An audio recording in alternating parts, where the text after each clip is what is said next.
Assalamualaikum students. I hope you're all doing fine. So as you already know that we were studying polysaccharides, right? And we discussed starch and we discussed glycogen. And today we have to begin with cellulose, right? Before we begin with that, I'll just give you a quick review about starch and glycogen again, right? So we were discussing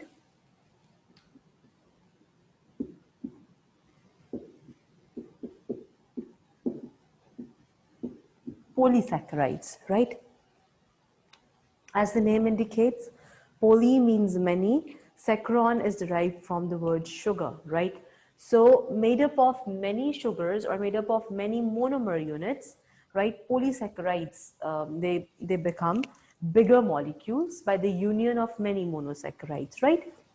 The three polysaccharides that we are discussing, all three of them are the polymers of the molecule glucose, right?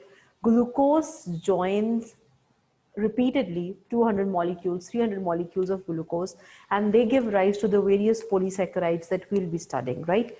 Three of the polysaccharides that we're discussing are starch,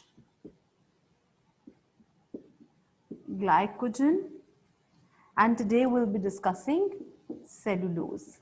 So there's salient features. First of all, starch is a polymer of alpha glucose. Glycogen is a polymer of alpha glucose as well. The major difference between starch, glycogen, and cellulose is that cellulose is a polymer of beta glucose. So the first major difference, right? Starch is made up of alpha glucose, glycogen is made up of alpha glucose, cellulose is made up of beta glucose. Okay, the function. Starch is a storage compound. The function of glycogen is also storage. Whereas the function of cellulose, that is structural. This is a structural molecule. This forms the structure of the cell wall, right? We will be talking about it in detail today, right? I'm just giving you the salient features right now.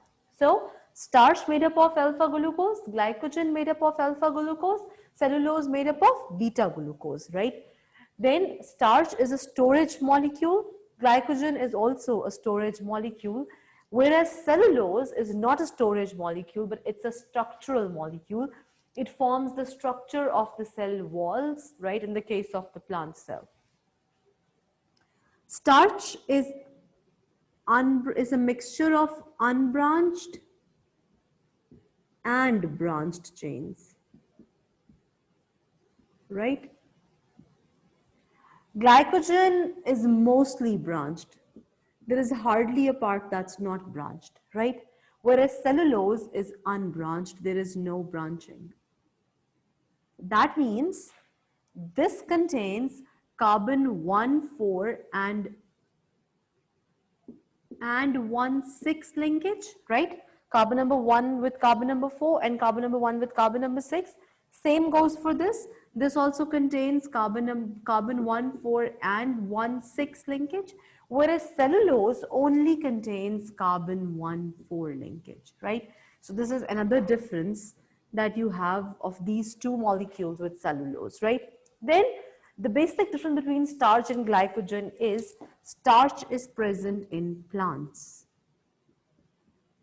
Glycogen is present in animals. This is an animal storage compound. Cellulose is also present where? In plants, right? Similarities, if you talk about similarities, all three of them are polysaccharides, all three of them are insoluble in water, and all three of them are made up of glucose, although different kinds of glucose and different bondings, but all three of them are made up of glucose, right? So this was just an outline or a table